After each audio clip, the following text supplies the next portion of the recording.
നമസ്തേ സാധനകൾ നിഷ്ഫലമാകുന്നത്. പ്രിയരെ, ഒരിടത്ത് ഒരു കർഷകൻ ഉണ്ടായിരുന്നു. ഒരിക്കൽ അതിയായ വേനൽ അനുഭവപ്പെട്ടു. ജലത്തിന് എങ്ങും കടുത്ത ക്ഷാമം. ഇങ്ങനെ പോയാൽ കൃഷിയെല്ലാം വരണ്ടുണങ്ങും, ജീവിതം നശിച്ചുപോയത് തന്നെ. അങ്ങനെ ചിന്തിച്ച് കർഷകൻ തന്റെ നിലത്തിലേക്ക് തൊട്ടടുത്ത അരുവിയിൽ നിന്നും ജലം തേവിക്കൊണ്ടുവന്ന് ഒഴിക്കാൻ തുടങ്ങി. അതും രാത്രി.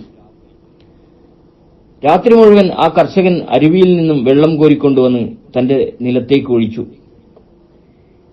എന്നാൽ പിറ്റേന്ന് പകൽ തന്റെ നിലത്തിലേക്ക് വന്ന കർഷകൻ ആ കാഴ്ച കണ്ട് അമ്പരന്നുപോയി. നിലത്തിൽ ഒരു തുള്ളി ജലം പോലുമില്ല. തലേന്ന് രാത്രി കൊണ്ടുവന്ന് ബുദ്ധിമുട്ടി ഒഴിച്ച ജലമെല്ലാം തൊട്ടടുത്ത നിലങ്ങളിലേക്ക് ഒഴുകിപ്പോയിരിക്കുന്നു. അപ്പോൾ ബണ്ട് മുഴുവൻ പൊട്ടിയാണല്ലോ കിടക്കുന്നത് എന്ന് കർഷകൻ കണ്ടു. പക്ഷേ എന്തു ചെയ്യാം, ബണ്ടിന് ദ്വാരങ്ങളില്ലെന്ന് ഉറപ്പാക്കേണ്ടതായിരുന്നു എന്ന് കർഷകൻ സ്വയം പഴിചാരിയതേയുള്ളൂ.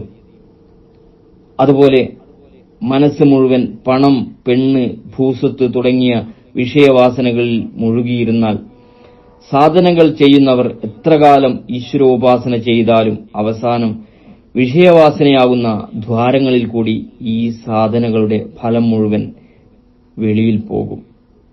സ്നേഹപൂർവ്വം, രഞ്ജൻ, കയനാട്.